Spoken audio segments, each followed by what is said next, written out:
What's up, guys? What's up? Welcome to the live. Welcome to Devil's Advocate.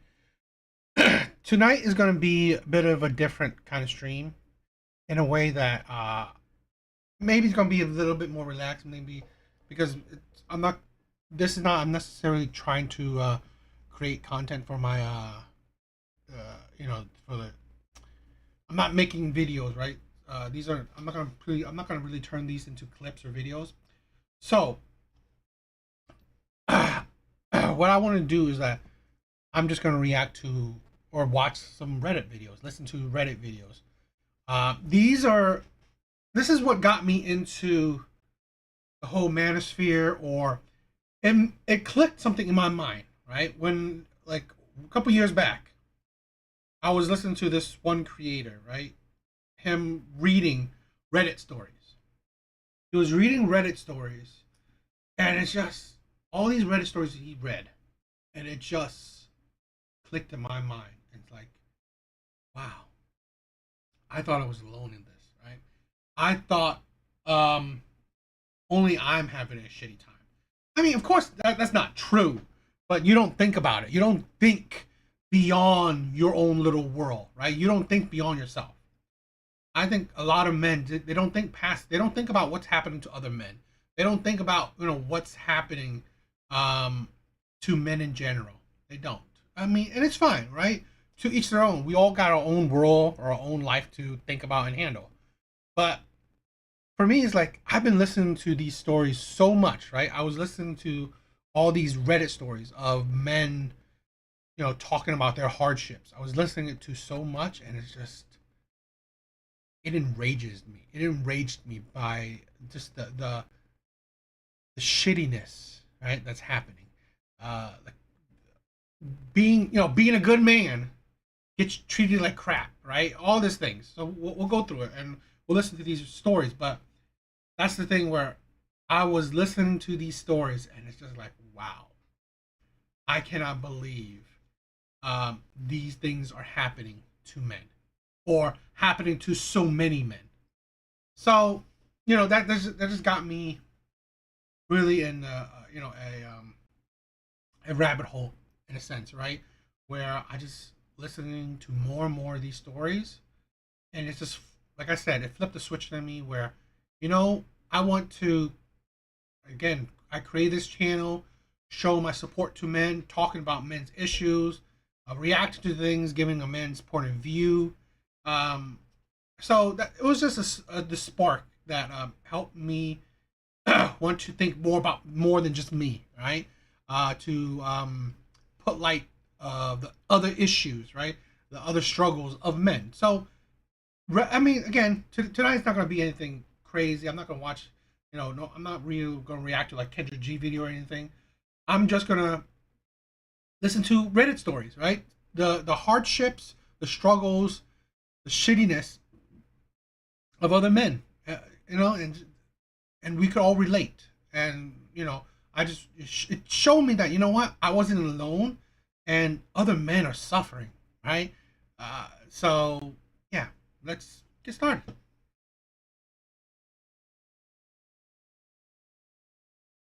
My wife of 4 years cheated on me tonight after my birthday, which was 2 days ago. Should I divorce her or talk to her? We have been together 4 years, 1 year dating AD 3 years married. The dynamic of our relationship was unbalanced from the start. I work as a tattoo artist, and every penny goes on my wife. God forbid I don't buy her everything she wants. I would be more than happy to, but she refuses to work. But every time I bring up the topic of money, she cries and accuses me of abusing her like her dad did. But this week something changed. Not only did she not ask me to book and pay for her next manicure, but she also started to act withdrawn and moody. She keeps hiding her phone and acting distant. Firstly, I have historically agreed to let her go into my phone anytime she feels insecure. I have nothing to hide, so I let her do it. But if I ask to look, I'm abusing her boundaries. Last week, she commented how some random dude hit on her in the doctor's office. So I made a joke, "Ha ha, did you get his number?" And she freaked out. She got super defensive. Even though she accused me of emotional cheating and flirting with other women thousands of times, I never have. She hates that I meet many women as a tattoo artist, and she is convinced that my job makes me more attractive to other people. I try to reassure her, but I am running out of ways to help. She becomes so acutely stressed that she feels sick and refuses to eat for days. It has started to feel like a manipulation tactic, but I'm not sure what she is trying to gain from starving herself. Sure, she gets my attention, but as my wife, she already had my undivided attention. Yet, tonight I caught her texting another guy. Her phone lit up,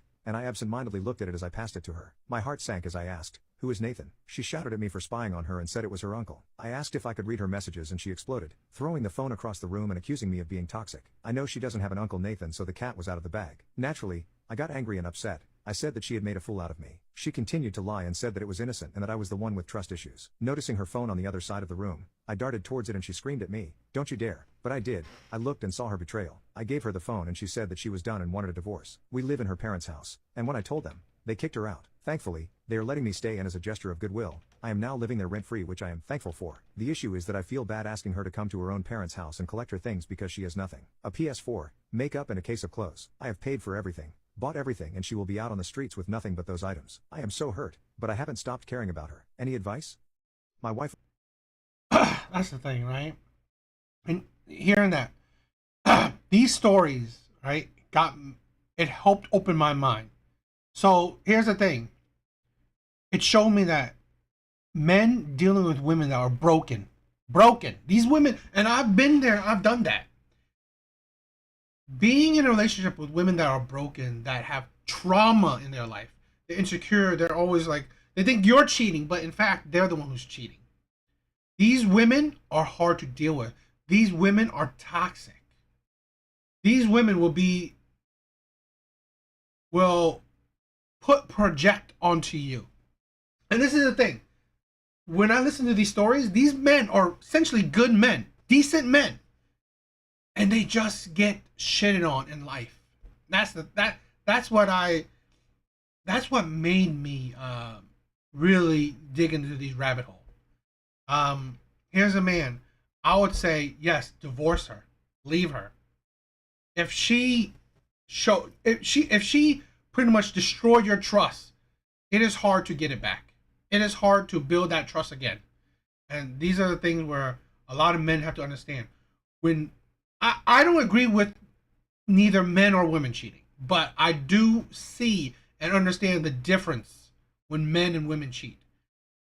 Women will cheat because they see something in this other man. Not just because of sex. Rarely it's just because of sex. It's because this man gives her butterflies. She likes this man in some kind of way. You know, he's funny. She finds him attractive. All these things, right? Beyond just having sex. So her love for you have already wavered. Okay? Because she may find this man more attractive, funnier, charming, more charming, have more money, just better than you in certain ways. So when a woman sees a man that's better than you, well, it's too late. Her mind and heart has moved on, in a sense, right? So that's something that it made me wake up to a lot of insanity, right, in the world, especially when it comes to relationships, women and stuff.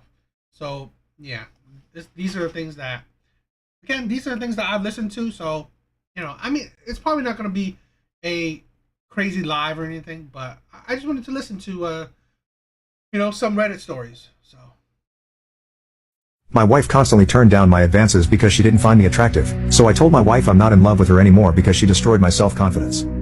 I 37M have been married to my wife 36F for 12 years, and we also have 2 children. A couple of years ago, I was admittedly going through some mental health issues, and I lost myself physically. The work pressure was getting to me, and overall I just wasn't feeling great. Sorry about the volume, because these stories, they fluctuate in volume quality.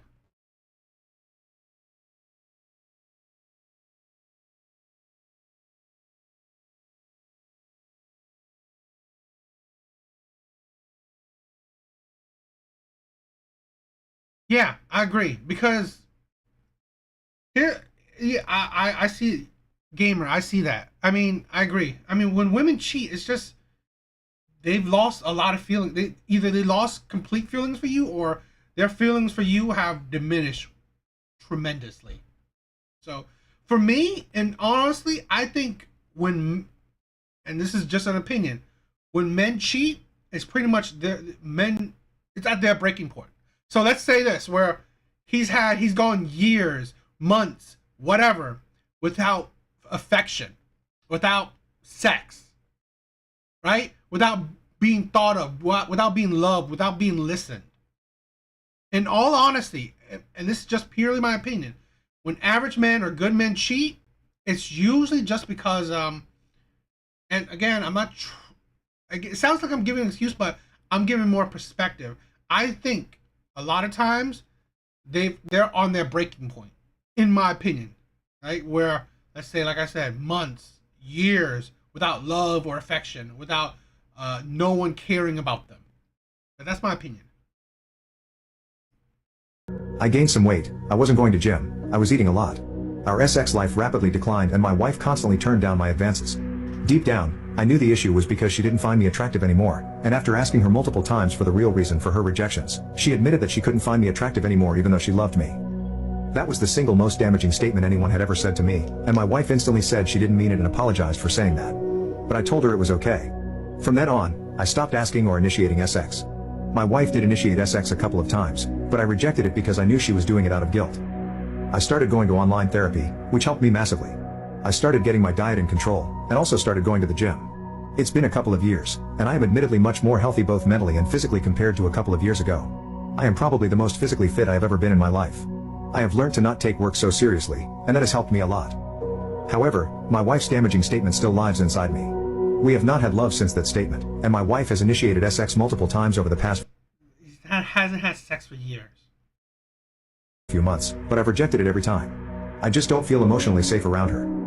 I have also struck up a friendship at work with a co-worker, 35F, who said she went through similar issues after she gave birth to her baby. Her husband made a similar damaging statement about her body, and it has lived in her mind ever since. She has explained that that is just not what love is, and it has opened my eyes. My wife gained a lot of weight after giving birth to our children, but I still loved her and found her attractive when she gained weight, and I probably loved her even more then. My co-worker made me realize that my wife was not someone I want to be with when I'm older, when I have gray hair, when I have wrinkles, etc. Last night, my wife initiated sex, and I again rejected it. I then told her I wanted to talk to her about something I was feeling. I just bluntly told her I was no longer in love with her. My wife was shocked, and she started crying and instantly left the room. The whole thing made me feel really guilty, seeing her cry like that. Was I the Should I have not said that? I am not in love with her anymore, I just don't know how else I could have said that to my wife. My wife constantly turned down my advances because she didn't find me attractive. It shows how good of a man he is. He's not cheating. Even though, right? Here's the thing, right? What I just said. When men are at their breaking point, it's like you chose to be in a relationship with a man. You chose to accept his proposal. You chose to get married with him. You obviously chose to have kids with him. And then you find him not attractive. You don't want to have sex with him. This is the insanity, okay? And I've been that. I've been there, okay? Where how can you say you love me, and yet you barely want to kiss me, and you definitely don't want to have sex with me? How? How can you say that? How can you? This is the insanity, right? And I think a lot of times insanity of women. How can you want to? You go through all this process, and this is I really hate this whole I fell out of love with you. What?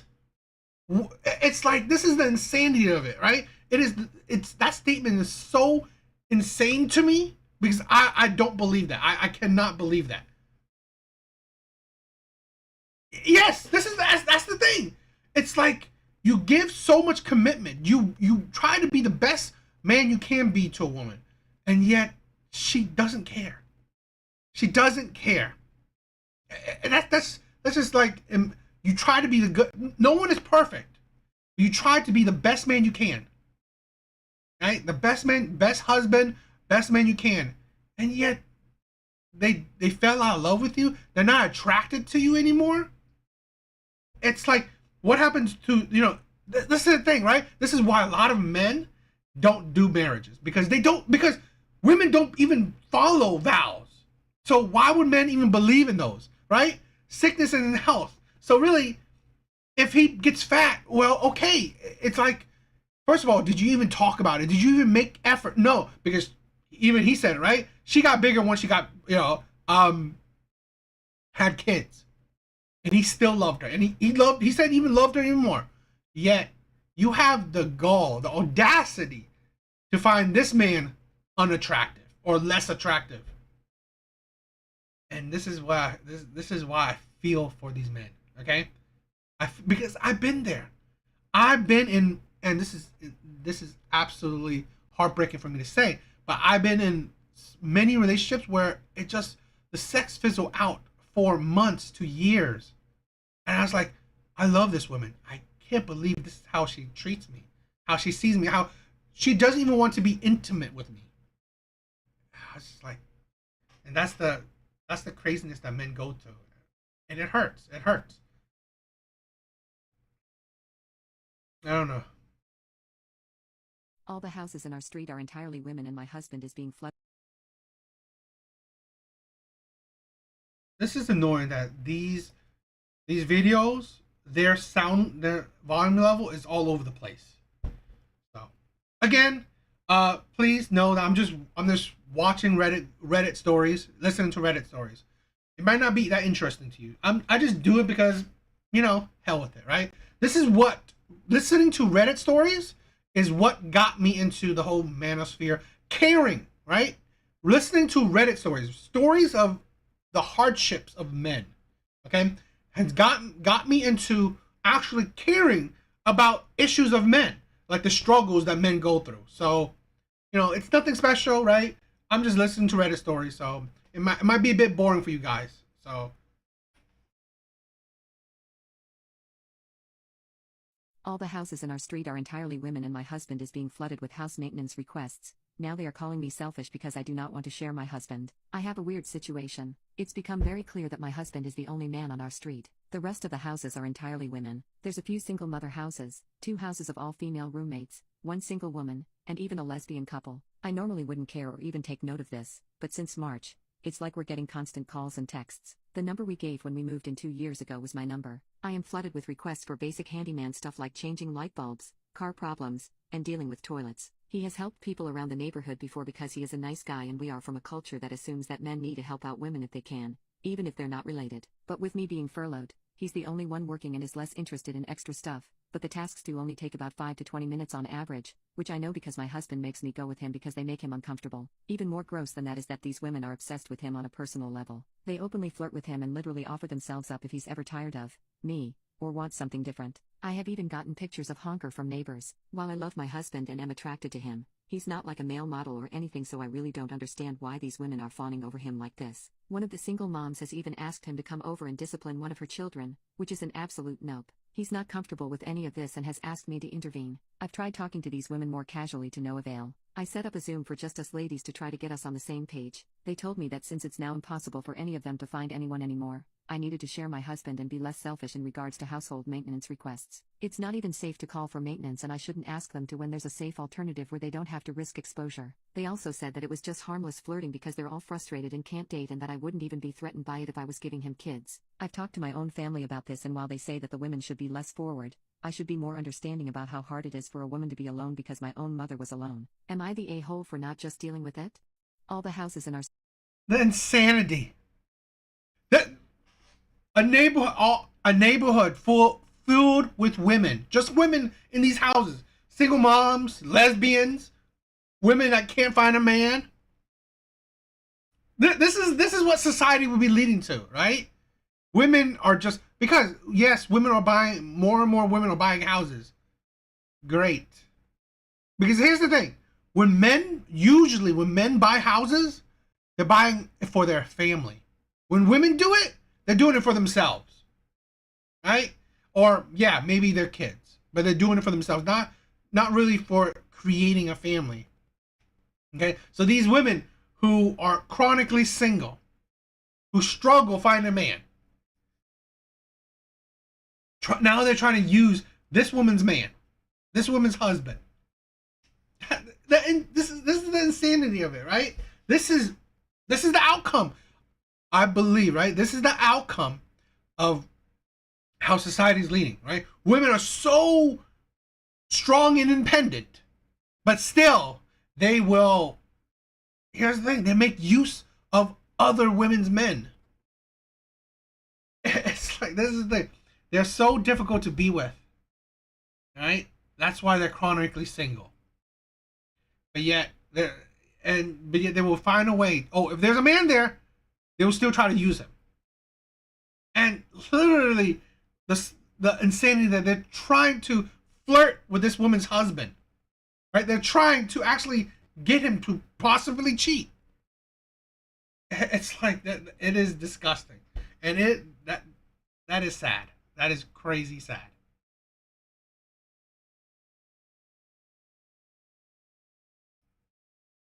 We got into an accident because of my childish quirks.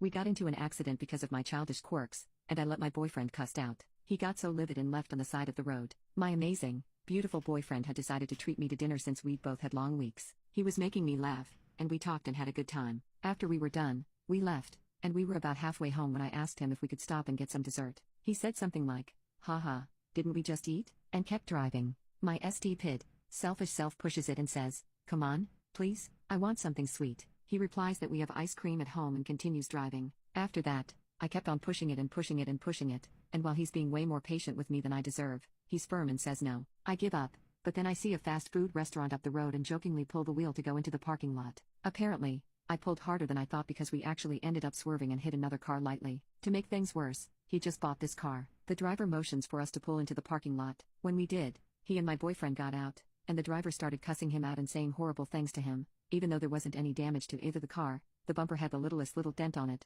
and the other car had no damage. They didn't even exchange any information. While he's being yelled at, I don't get out of the car and let him be punished for something I did. When he gets back in and starts driving, he's gripping the steering wheel so hard that the veins on his arms are popping out. His entire face is red, and he hasn't said anything to me. To try and break the tension a little, I say, well, that could have gone a lot worse. As soon as I say that, he stomps on the brakes and just tells me to get out of his sight in the angriest voice imaginable. I've never felt afraid of him, but at that moment, I did. He looked like he was struggling not to hurt me. I got out, and he sped off. It was getting dark, and I was in a stretch of woods. It took almost an hour for me to walk home, but, when I got there, he and all his stuff was gone. I feel so horrible. I can't even apologize to him because he hasn't been responding to my calls and texts. We've had fights before about my childish quirks when they go a little bit too far, and now I don't have a boyfriend anymore because of it. I've been getting texts like what the F and what the hell is wrong with you? From our friends, so I think he's told them what happened.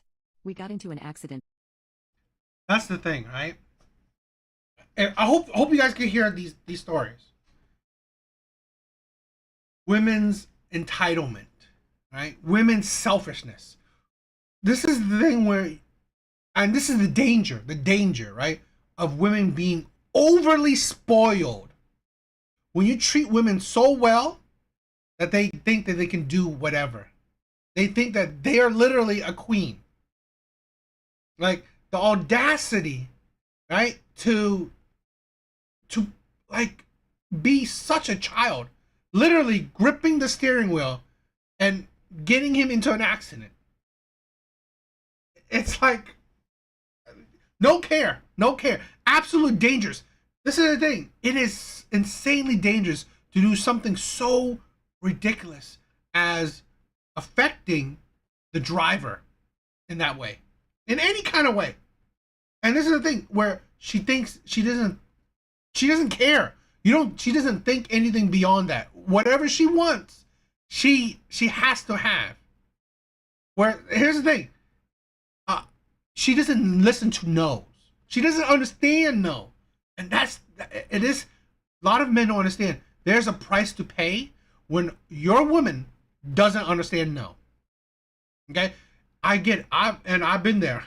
These stories, like, that's why it resonates with me, because I've been there where you can overspoil a woman.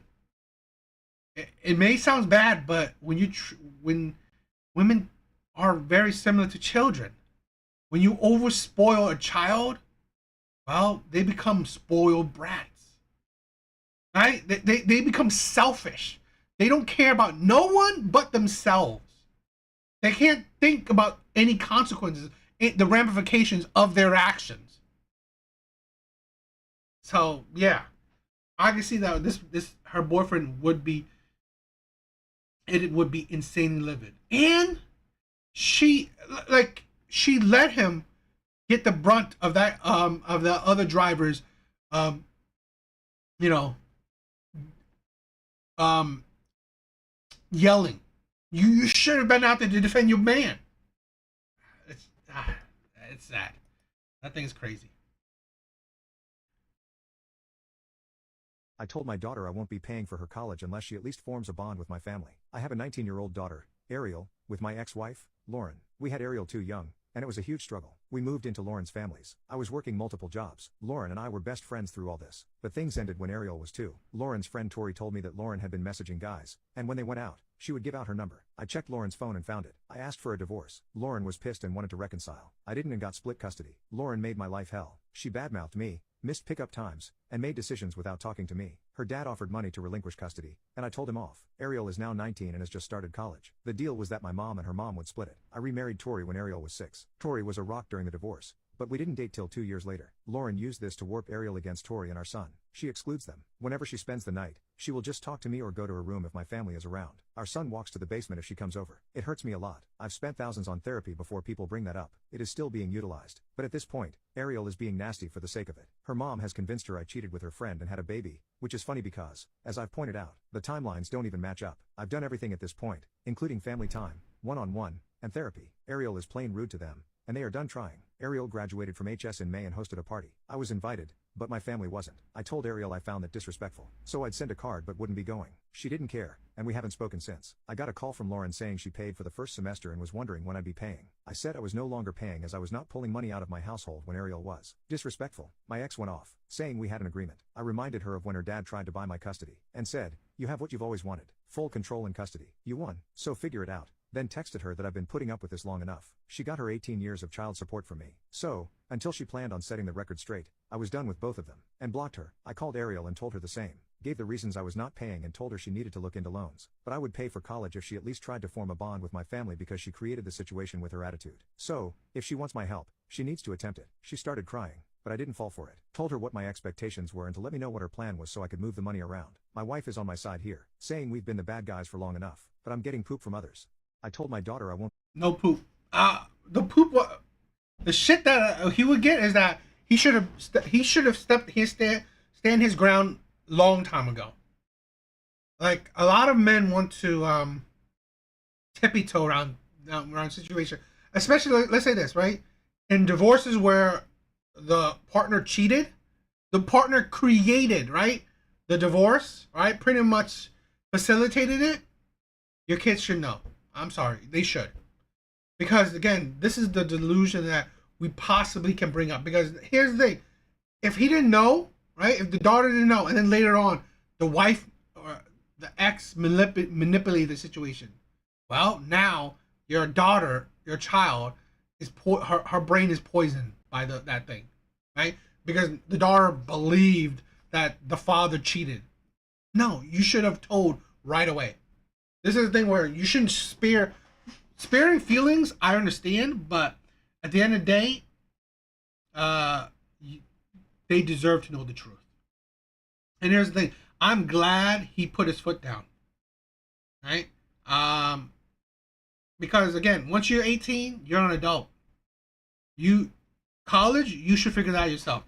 It's a luxury, okay, that your parents will pay for college. It's a luxury. Some people I don't know what to think about, right? But it's a luxury that your parents will pay for your college. If they can, great. If they will, great. They don't have to. Because you going to college, well, it's for you. It's not for your parents. You're not going to college for your parents. You're not. You're going to college so you can build your future, not your parents' future. Okay? It is great that your parents will want to help you build your future, but that's not a necessity. You're not forced to do it. You're not even forced to go to college. You can find other ways. So, yeah. His daughter has an attitude. This is, like I said, spoiling. When you spoil a child, especially a girl, even women, well, you're going to get spoiled brats. Entitled brats. Thinking that they can do whatever they want to do with no ramifications, no consequences. Well, I'm sorry. This is something that women need to learn. At an early age, there will always be consequences to your actions. No matter what action you do, there will be good or bad consequences. Always. Okay? You step out the door. The consequences is like nothing bad happening to you. Or, I don't know, you slip and fall. There's always a reaction or an action, right? in a sense that sometimes, yeah, hopefully nothing really, I mean, nothing substantial, nothing crazy could happen, but there's always some kind of, you know, what is it, the butterfly effect kind of shit, right? Things you do will create certain consequences, certain reactions. We gotta understand that, especially the bigger things, right? Especially the bigger things.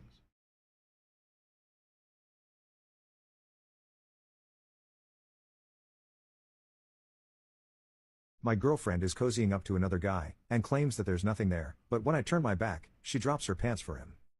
My girlfriend and I have been together for 5 years. We're both in our mid-20s, met in college, and have been living together for around 3 years. A little over 6 months ago, we had to find a new place to live rather quickly. Thankfully, we found a great place in the city. It's a bit on the expensive side, but we make it work. A week into living here, my girlfriend met one of our neighbors, Janice, who lives almost directly across the hall. Janice lives there with her boyfriend, and they're roughly our age, maybe a couple of years older. By the end of December, my girlfriend and Janice became pretty well acquainted. I don't know if I'd say friends because they never hung out outside of inviting us to dinner and vice versa, but I do think my girlfriend and Janice texted every now and then. Janice is nice enough, but her boyfriend Smithy is a complete jerk. He's arrogant and entitled, and I do not like him. My girlfriend didn't like him either at first, her words, but eventually seemed to warm up to him. We eventually learned that the two of them are in an open relationship. I've never really understood the whole open relationship thing, but it's not my business, so I ultimately don't care. What bothers me is I've caught Smithy blatantly checking out my girlfriend. I've noticed Janice noticing it too and being uncomfortable with it. I didn't think my girlfriend had noticed it first. About 2 months ago, when my girlfriend and I were coming home from dinner with a friend, we heard the two of them screaming at each other from inside their apartment. My girlfriend wanted to knock and see if things were okay. I wanted to leave it alone, so we knocked. Smithy answered and said it wasn't the best time, and Janice pushed past him and left with a suitcase. He called after her, but she told him to go muck himself, and that was it. For the next 2 weeks, we didn't hear a thing from either of them. My girlfriend texted Janice asking if she was okay and got no response. This next bit I only know because my girlfriend told me. She caught Smithy as he was leaving and she was coming home from work. She asked him if things were okay.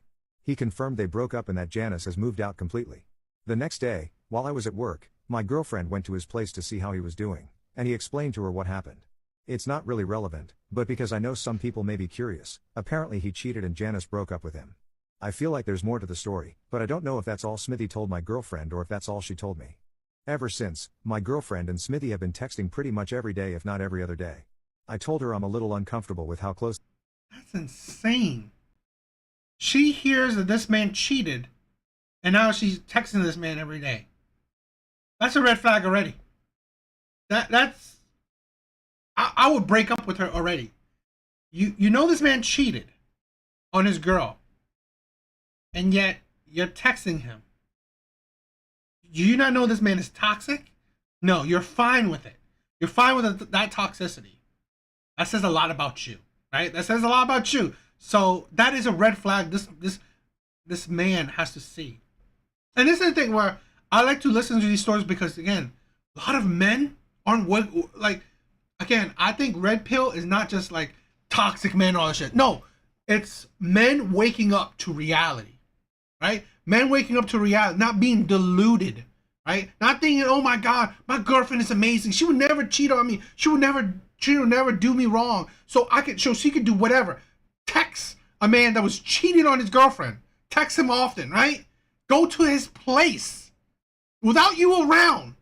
Go to his place without you around and to talk to this man. That's a red flag. That his girlfriend would go to this other man's place to talk to him. No, you would only talk to him if I'm around.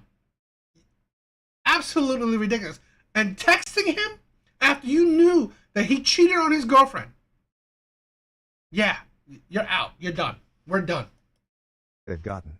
She said she feels bad because he doesn't really have anyone now. I told her it's his fault for being a cheater, and it bothered me that she has sympathy for him. She agreed to dial it back but said she won't ignore him completely. Then You won't ignore him completely. He cheated on his girl. And you don't see the red flag in that. This is why, right? This is why I'm not saying red pill creators matter. I'm saying red pill knowledge matters. Red pill knowledge matters. Where this thing, he should have had his boundary. This man should have had boundaries. If his girlfriend is actively cheating, actively trying to be nice and friendly to a man, or actually texting, actively texting, actively being friendly, being there for a man that cheated on his girlfriend, you can't trust him, okay? Let alone can you trust her? Because here's the man, right? He's not even morally sound being around your girlfriend.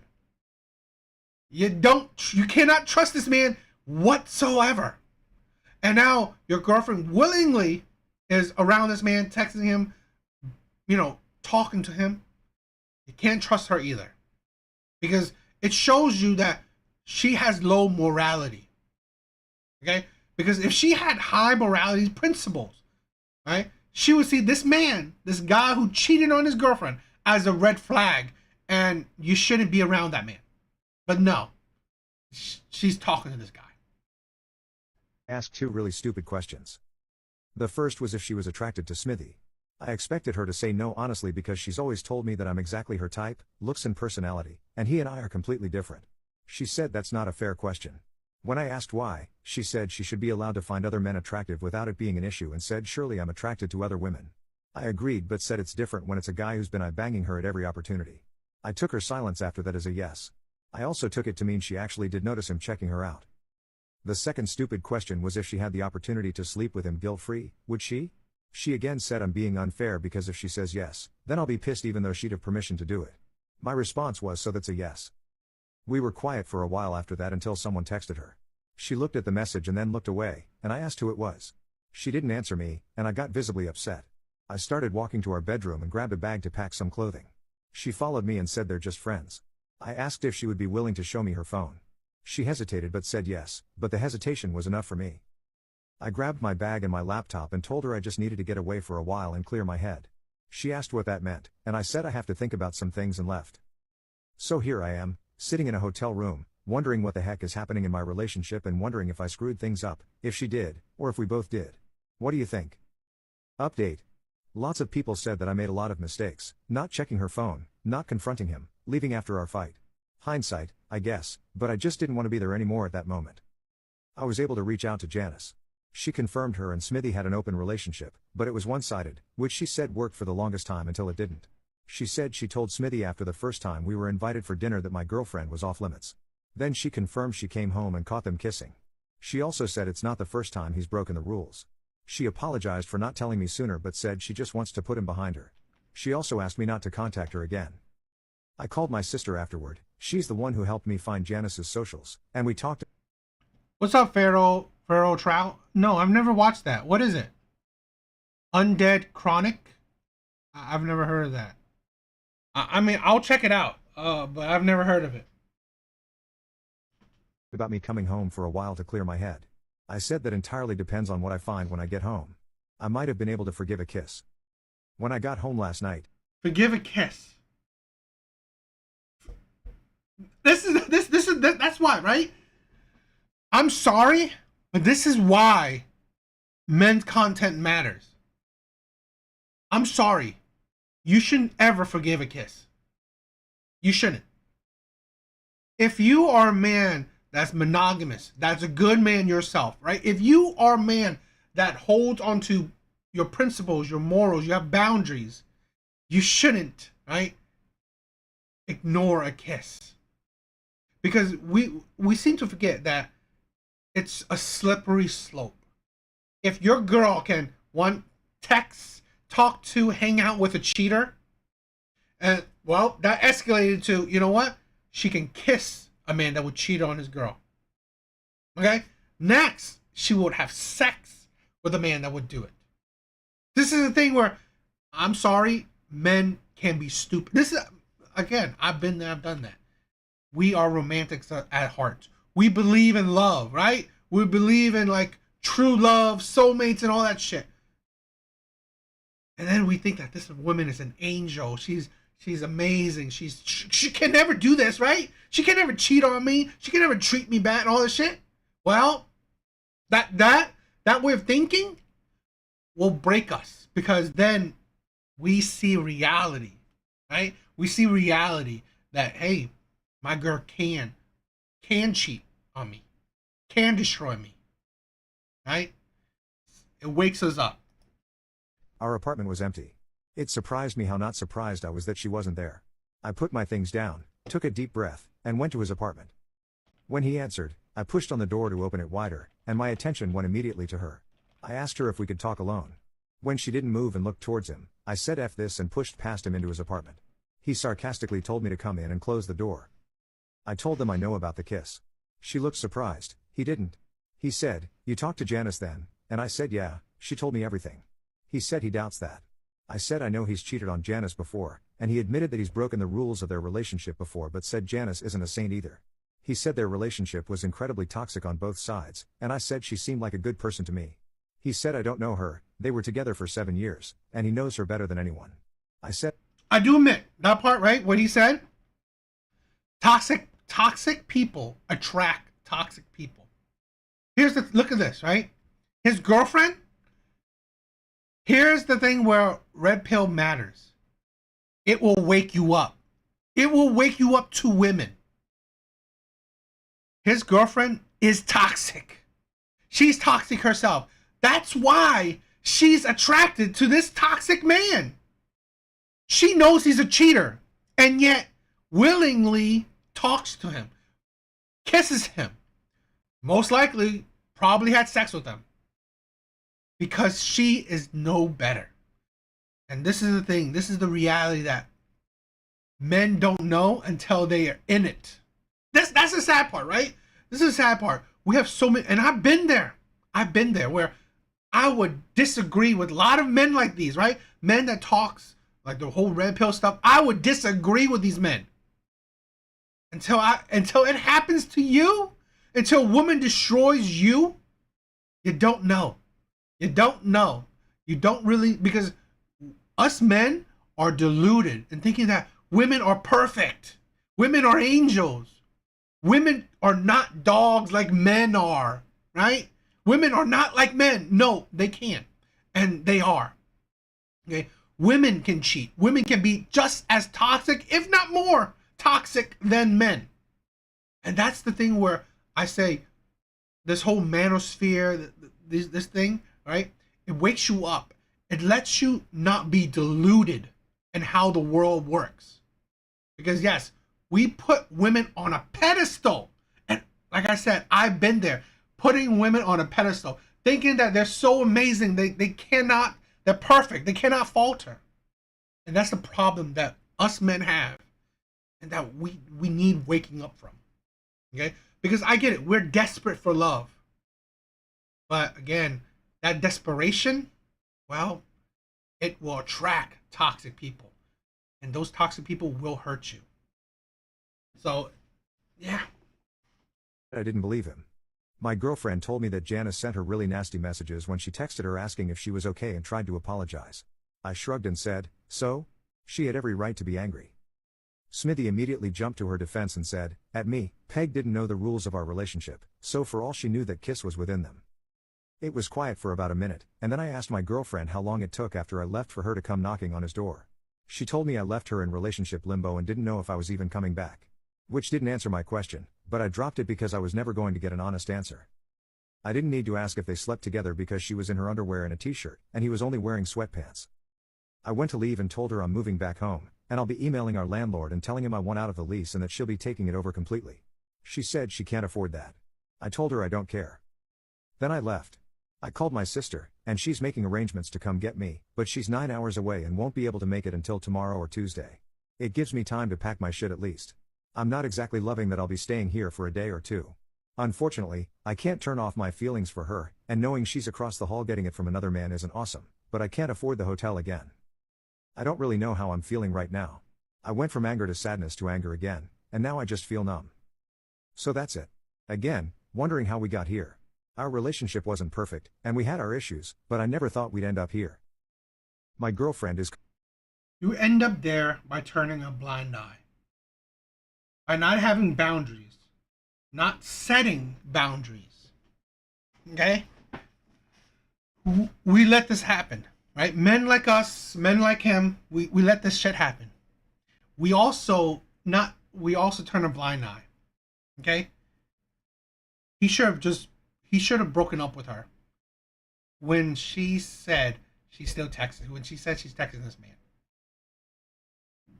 And that's the thing where I think most people ignore red flags because we're in love with this person. You know, we want to believe the best in them. Well, that shit does not work. It doesn't. A lot of times it doesn't. So, Without my new wife since she had to care for her sister. When I came back, she still refused to go home, so I'm checking out of this marriage. I just got married. My wife, Tanya, basically raised her sister, Marie, after their mom passed away. Even after their dad remarried, Tanya and her sister were more mom/daughter than sisters. Marie got married last year and got pregnant right away, not before. They figure she got pregnant on their honeymoon. Marie went into premature labor at our wedding reception. She gave birth to a tiny but healthy baby girl. For some reason, Tanya decided she needed to take care of herself. We were supposed to leave for our honeymoon 2 days after our wedding, but Tanya said she couldn't just leave. She isn't a doctor or a nurse. Marie has a dad, a stepmom, a husband, a mother, and a father-in-law. I don't understand why she had to go. But we had non-refundable tickets, and insurance didn't cover I have to stay and take care of my sister as part of the coverage. Plus I had booked 2 weeks off for my wedding and honeymoon. So, since I was going to be home alone, doing nothing while my wife was in another city doing whatever, I went on the honeymoon alone. I got a massive bed all to myself. I used all the resort credits for couples massages, romantic excursions, special meals on deep sea fishing, and a dune buggy tour of the island. I just got back, and my wife is still with her sister. But she is upset that I went on our honeymoons by myself. Was I supposed to let the money go to waste? Was I supposed to sit at home playing Diablo while I waited for her to be done? We are fighting about it. My friends all agree that I would have been dumb to waste the money and my time off. Her friends think I was a PP to enjoy myself while she was taking care of her sister and a new baby. I will add that I needed somewhere to stay at Marie's house. Tanya sleeps in the nursery since the baby is still in the NICU.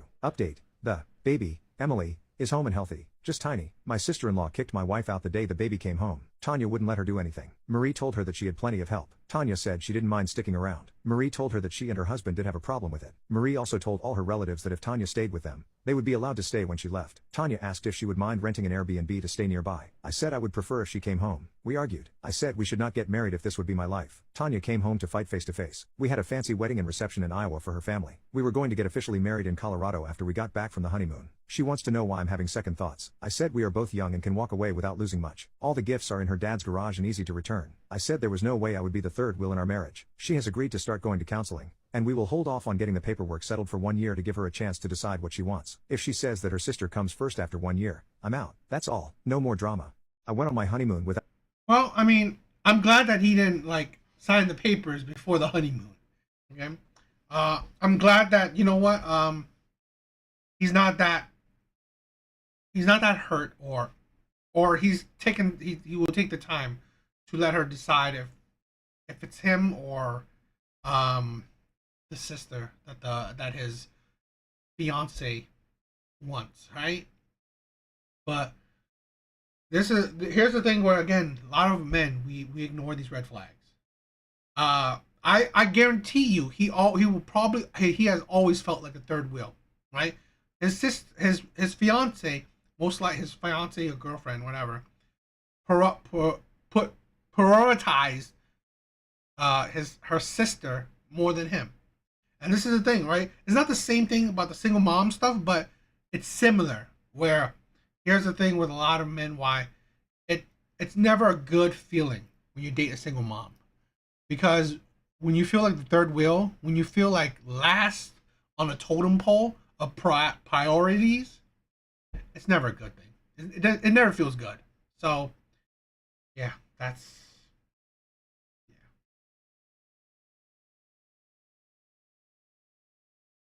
Am I wrong? My friend is having an affair. We plan to tell her husband. I've known Anna, F38, since we were in high school. We are part of a group of 5. Now we hang out as families for Christmas, birthdays, Easter, etc. It has been like this for over 10 years. My partner Greg, M39, is good friends with Anna's husband Darren, M39. Anna recently told me she is having an affair with one of their family friends, who is also Darren's sister's ex-partner. At the time, I remained non-judgmental and supportive. Once the information set in and I realized how disloyal and gross the whole situation is, my sense of justice and moral compass came into play. Darren is a good man. Anna says he is a wonderful father and husband, but she just doesn't feel the connection with him anymore despite faking it the last 6 months to keep her secret under wraps. I knew keeping this from Greg may backfire on me if he found out I also hid the secret, so I told him. He is shattered for his mate, and it is eating at him. I've told Anna that Greg knows. She's pissed at me for the betrayal, expecting me to take it to my grave. She knows they're catching up soon and Greg plans to tell him. Anna has not asked for a separation because they have an overseas trip coming up in October. She has told me financially that she can't leave. Keeping in mind, she regularly gets expensive treatments like Botox and taking roids to have her look her best. We want to tell Darren about her affair in 2 weeks. Will we be the Side note, some have asked why we are waiting. Greg works away, he is home in 2 weeks, closer to 1.5 weeks now, but feels like due to the nature of the conversation, it should be in person. He knows Darren will be very upset, possibly angry, and wants to be here to support him in those initial moments. I feel like I should also mention there are kids involved. Do we tell him via text sooner? Small update, some great advice here. Let's clear some things up. They have always had separate bank accounts. They do not join money and never have, specifically because of how she spends money. They both work and put in a percentage of how much they earn into the home. She does not have access to his money and will not be able to clean it out in the 2 weeks. I know for a fact he keeps a very close eye on the credit cards. While we were away and she was buying unnecessary things like clothing, she made sure to only use her card, not the credit. She says he will question her about it since they're trying to pay off the house and save for the trip to Bali. We are in Australia, and laws are different. Things will more than likely be 50-50 financially. Greg can't quickly fly or drive back from work. It's a 13-hour drive one way and $600 plane fare. He is FIFO and cannot leave until R&R begins. While we all live in the same state, Australia is pretty damn big. She told me directly, she would want the kids to be 50-50. Anna has never liked kids, and while she loves her own, I think the thought of having them full-time sounds like a walking nightmare to her. The person she is having an affair with is lunch with her locally sometimes while she is on lunch break from work. They have run into acquaintances multiple times. He comes for family dinner twice a week. The kids have caught Anna sitting on his lap before while Darren is not home. He comes over when Darren is on night shift, while the kids are in the home. Anna has apparently been able to cover up by telling the kids she does his injections and that it's private, so she administered them behind a locked doors. He is also on roids and she is a nurse. Darren did ask if I thought she was cheating back in January due to her sex drive suddenly becoming very heightened. At the time I thought it was because of a recent surgery she had. I don't think it will be too hard to convince him, and I'd say he has an inkling already, as Anna has said over the past few months he has become possessive and jealous. For obviously reasons. The family trip planned in October is with another family friend and their family for the husband's 40th birthday. They have split activities, accommodation, etc. I think. We do need to keep in mind that Darren may choose to stay and work it out. In this case, Greg and I will be put in a very awkward position and possibly be removed from the group. Which I am okay with, but a little bit disheartened at the thought of losing people I've spent the last 20 years with. We have moved the meetup to the day Greg flies in Tuesday. If he was flying home sooner, it would have been done sooner. While it's I've had to sit on the info, guys, by the time we confront him I will have been told exactly 2 weeks and 3 days. Greg and I agree, in person will be best for this particular friend. Am I wrong? My friend is... I honestly think,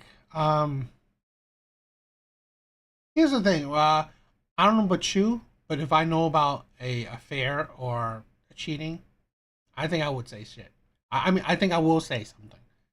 Because, again, I just don't, I don't agree with that shit. So, yeah, I would tell. I don't care if I lose friends or whatever, but I will hold true to my morality.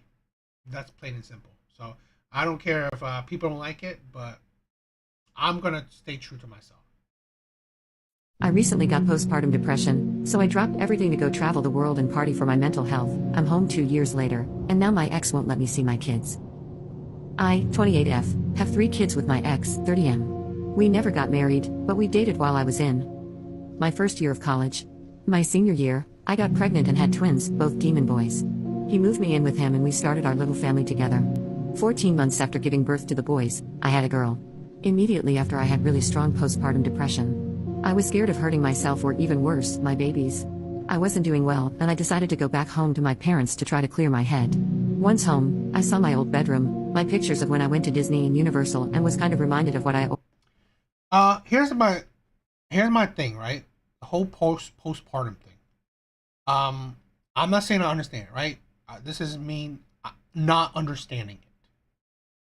Now, this is me understanding depression.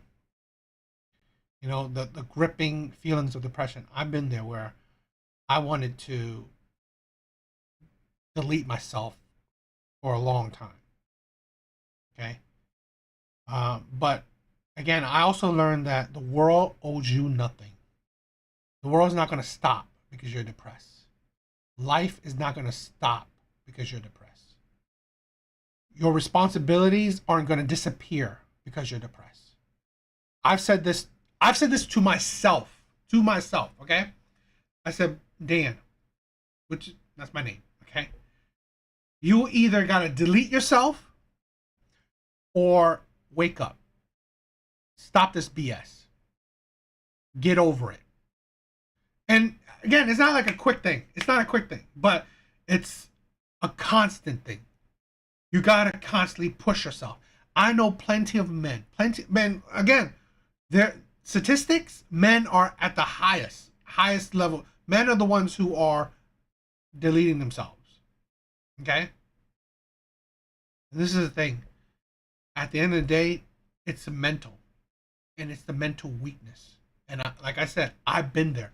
I've been mentally weak for years. Okay? But there came to a point in my life where I had to realize, bro, you either finish it or you wake up from it. You can't. You got to move on, because then the longer you hold on to this, it's only gonna get worse. You cannot shirk your responsibilities. You cannot shirk. I didn't like quit work, quit everything, did whatever I want, right? To, I don't know, ignore it. No, I had to face it, move on with my life, right? Be an adult, handle my responsibilities. Okay? We are adults. We have responsibilities. It is insane that we want to shirk our responsibilities because we're unhappy. The world does not owe you that. You can't stop paying bills. You can't stop, paying your mortgage. You can't stop going to work. You can't stop all these things just because you're unhappy, right? But you can do things, right, to help facilitate or try to, change your mindset. Like, do things that would make you happy, right? But you cannot just stop the things that could make you unhappy. No. You have to take it all on. So that's just how I went to, because again, I suffered from depression. I had to really fight through it.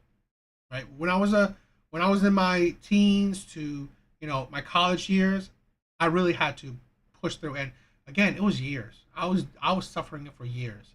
Right? My high school years, my college years, that's like 8 years or more, right? And again, even after that. So, yeah, it was a struggle. Always wanted to do. I always wanted to take a gap year to travel, but I had gotten a scholarship to my first choice school and it seemed silly to pass it up. I decided then that this was what I needed to get in the right mental state. I called my baby daddy and told him I was going to Europe for a couple of months. He was incensed and tried to talk me out of it. I explained this is what I needed to go back to being happy with my life and be a better parent and partner. So I went. He called me the first couple of months and kept asking if I was coming back. Eventually, he stopped calling. About 8 months in, my parents told me that he had filed to get full custody of the kids. I was pissed he didn't tell me anything before doing it, but I thought I'd at least take full advantage and really see the world and just get it all out of my system. I traveled, partied, met people, got spreaded for a little over 2 years and visited every continent. When I was done, I really wanted to see my kids, but I felt guilty for... You left for years. You shirk your responsibility for years. That's the thing. You shirk your responsibility for years. You're selfish. This is the thing. I'm sorry. I don't understand postpartum shit.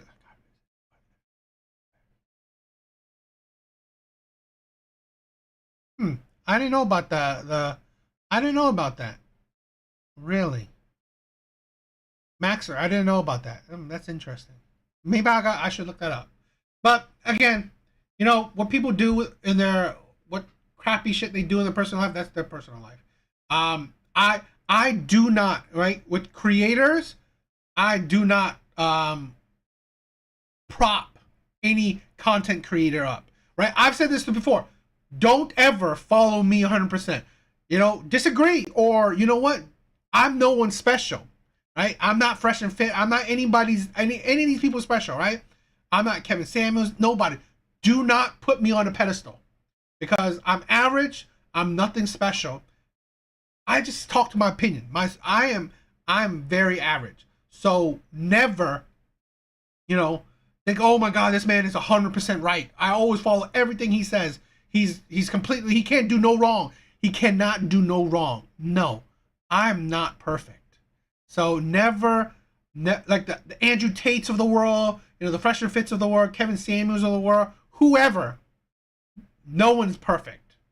Everyone has flaws, right? So I've said this since the beginning.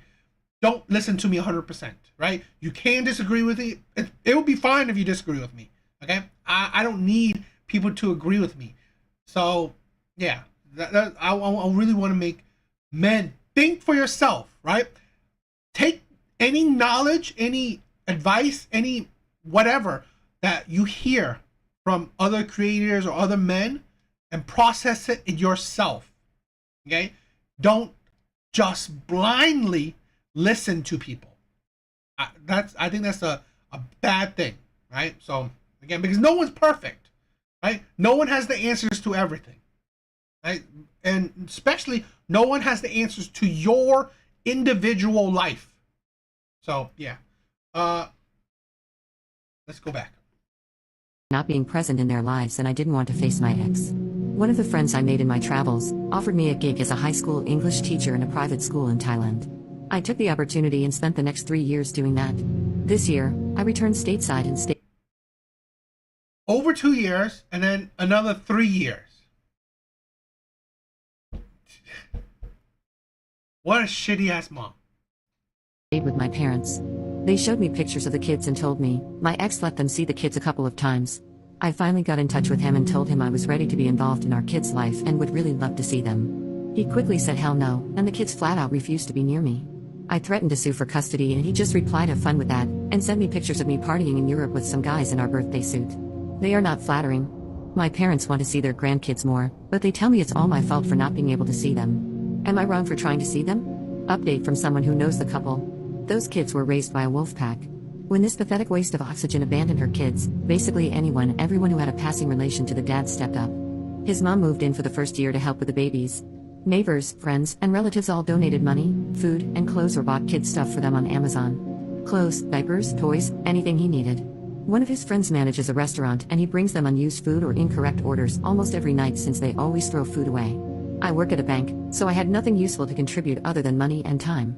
One of our buddies runs a kickboxing gym, and he has a kids class that starts after school, so he takes them in after school until their dad gets off work.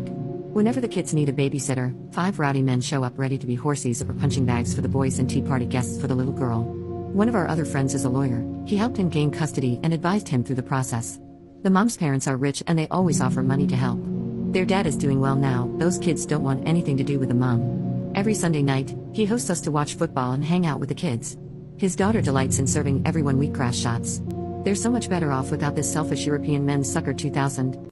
I recently got postpartum depression. Great happy ending, right? And this is I'm again, like I said, I don't really understand the postpartum thing.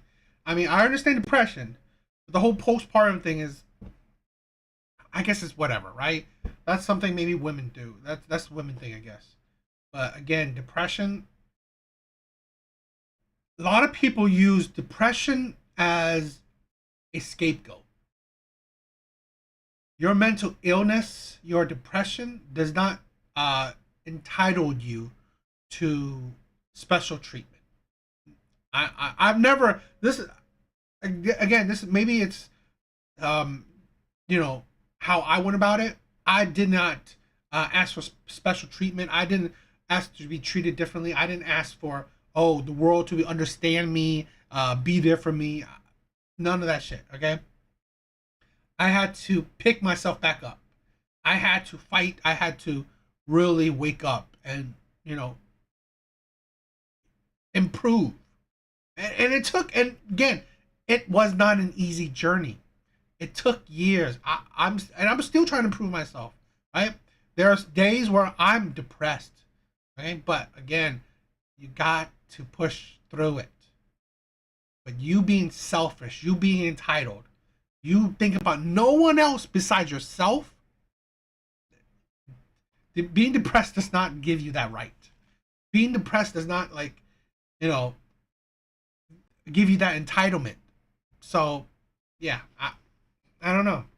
I think, and here's maybe my controversial opinion. A lot of women use postpartum as as a scapegoat, as a reasoning for everything and any bad behavior or whatever they think. So I, I don't know. I mean, maybe I'm wrong for that, but it's what I see a lot. So I don't know. I found out that my wife cheated on me 14 years ago, so I want to end our marriage, but she thinks it's not important, and everyone says I should forgive her. I, 35 meters, am married to my wife, 37 feet, for 11 years and together for 14. We have a beautiful 7-year-old daughter and our marriage has been great without any major problems until last year. Last year, I learnt that my wife cheated on me before our marriage. One of her friends became religious and confessed her actions to me, which had me confront my wife. She was shocked that I learnt it and apologized profusely about her actions. However, she said it's not something important now because we have been going strong and have a family together. She told me I should come to terms with it since it happened 4 months into being exclusive and she was a stupid girl out of college back then. My mind told me the same. It happened 14 years ago and we are happy right now. I decided to forgive her and continue our usual life. Reality was not that great, my mental health took a big hit. I realized it's not something that happened 14 years ago for me. The cheating happened for me when my wife confirmed it. I was less confident, could not have intimacy with my wife. I just could not get a rod on for her. This turned into feeling disgusted being around her. I even took a DNA and STD test secretly. Thankfully, our daughter is mine and I am clear of STDs. Then a year of intense individual therapy started for me. I realized I needed to change somehow. I was not the same person I used to be. I also communicated my feelings to my wife and after pushing a bit, we started going couples counseling too. However, at the end of everything I decided to proceed with divorce.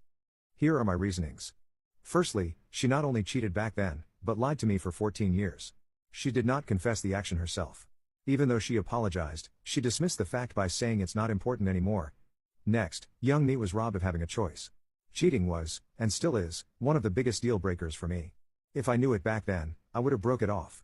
I am happy with my life and I am glad that our daughter came to world. She is the light that shines the brightest for me. One of the biggest reasons I keep going, but I still was robbed of a choice back then. This also started affecting family life, which could affect our daughter. I think our daughter would be better off having us as co-parents instead of living in a broken family environment where consistent arguments are present. And lastly, our intimate life is basically dead for me. We do have fun, but I feel like those women on TV that just lay and look at the ceiling waiting it to be over. The only difference is that I am a man. I do not even want non-intimate gestures anymore. Last week, I had a sit down with my wife and explained everything in detail, my feelings, reasonings and some other private things. I have been talking to a lawyer for the last month and papers are almost finalized. 50-50 custody, 50-50 assets sharing and as amicable as possible. I explained everything thoroughly and clearly to her. She freaked out and had a panic attack. We spent the night at ER. She is begging me to reconsider and not throw away 14 years. However, even though I would like to stay, it will result in us being roommates and a broken family environment for our daughter. What would you do? Update 1. Here's the thing, right? I'm definitely, I understand that he can't do it, right? It's definitely over. If you cheated, you cheated. That's it. You're done. Right? At my mindset now, at my age now, for my child, I'll be roommates. I'll be your roommate, right? For my child, until, yo, what's up, Skull?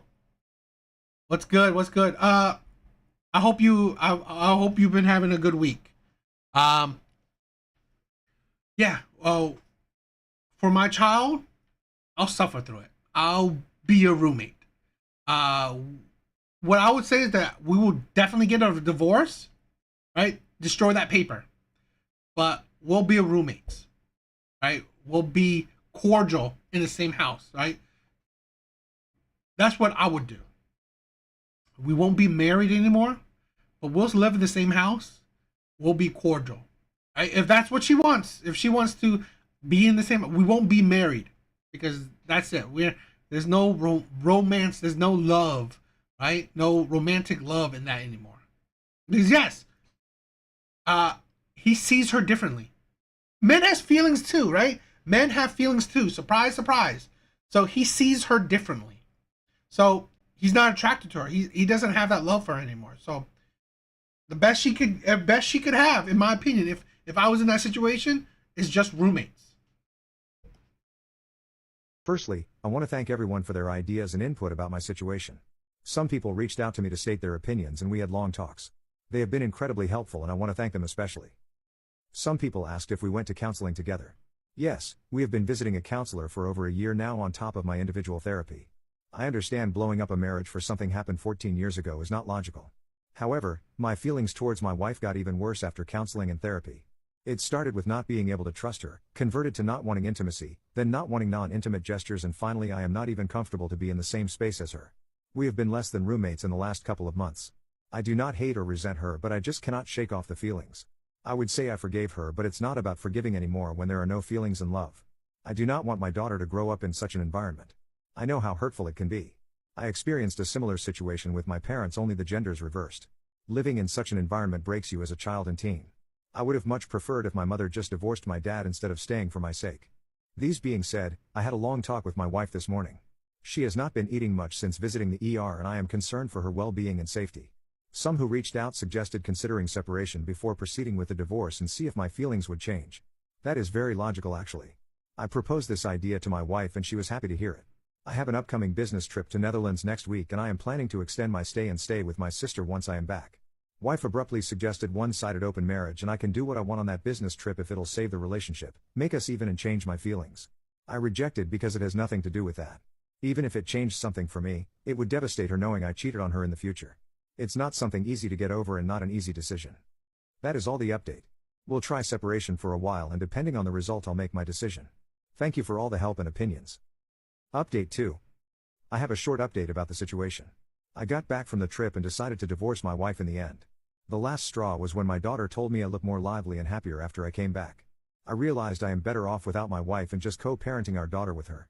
I still feel incredibly uncomfortable around my wife. My wife did not take the news well and is going down the spiral. I called my mother and father-in-law to have them take care of her. She caused some problems. She sent threatening messages to her friend who told me about the cheating. I had to beg her to not sue my wife as I want my daughter to have a mother present in her life. Though, she'll be probably taken to mental ward. She is not well. Last time I saw her, I felt scared looking at her eyes. Our daughter is with me now and we've started the divorce process. My lawyer told me if my wife to be taken to mental ward, there is a good chance that I can get better than 50-50 custody. One should be happy hearing that, but I am just devastated how it'll affect our daughter. Many told in the comments that dating life after 30s as a man is not good and I'll be probably forever alone as no one will want me. First thing is, I do not care. Our daughter is my first That's a lie. That's absolute lie. Like men dating in their 30s, I mean, if you have any, like again, if you are successful in financially, you're not ugly, then it's not like an uphill battle and no one will want you. No. priority and dating is the last thing I have in mind right now. Second thing is, I am confident in myself in every regard to finding friends and a partner. I think this sums up my update. I may be back in a year considering how long divorce process takes when it's not amicable. Thank you everyone for listening. I found out that my Yeah, I mean, like again, like what I said is that listening to these stories, right, years ago, listening to the issues of men, right, the divorces that men that go through, the cheating, because here's the thing, these are not shitty, terrible men, right? These are not the Pookies, the Ray Rays, the Chaz, the Tyrones, right? The players, the bad boys. These men aren't that, and yet they still get treated like shit. That's the thing. That's what woke me up. That's what like just flipped a switch in me, right? And made me go through the rabbit hole of like listening to all these Reddit stories, the stories of men, right? Of decent men, good men, right? Not perfect, but decent to good men. It just changed my perspective of the world. Where I'm not just thinking about my life, right? About my own little world. I'm thinking about, wow, men are going through a lot of shit. Good men, decent men are being treated like shit, are not being valued, right? So that's what, it was a part of the journey of like me waking up and just thinking more. So yeah, I mean, it's going to be a short live, I just wanted to listen to some Reddit stories with you guys, right? I save a bunch of Reddit stories on my TikTok, so I figured, you know what? If I'm going to listen to it, might as well listen to with you guys. It's not the best. This is probably like I've said it to many of my other lives, right? A good live and shit like that. This probably wasn't that good of a live, right? It's probably not gonna get a whole lot of traction because again, a while back I did a bunch of individual Reddit videos, and it didn't do much. So, it is what it is. I just want. That's why I just like. That's why I'm just doing it with the live, right? On a Wednesday, whatever, something, something chill with you guys, So yeah, it's cool. It is what it is. It's fine. But yeah, like I said, I wanted to share like what started it all for me, right? In a sense, right? Listening to the stories of other men, of other good, decent men, right? Not the players, not the Chads, right? Not the bad boys, right? Listen to stories of good men, average good men. Listen to the crap that they go through. That woke me up. That woke me up, and pretty much made me look into the rabbit hole of red pill, right? The manosphere, the things men go through. So yeah, I'm just sharing my how I sense, how I became kind of sense. So yeah, I hope you guys. I mean, I think this is it. This was good enough, right? I don't want to bog you down with so many stories. So yeah, hope you guys liked it. If you guys don't, it's cool, right? I didn't think that tonight's live would be anything special, but again, I wanted to be a little bit different and show you a little bit about my journey, or how I what made me do this channel and stuff like that. Because in essence, I just wanted to support men, right? I just want to talk about the issues of good average men, right? That's essentially what I wanted to do, right? Just to talk about the issues that men go through. Good men, not the men that are the players, the top percent of men, the high value men. No, that's not what I talk about, right? You want to listen to that? You go to Fresh and Fit and all these other people. I don't talk about high value men. I talk about average, good, decent men.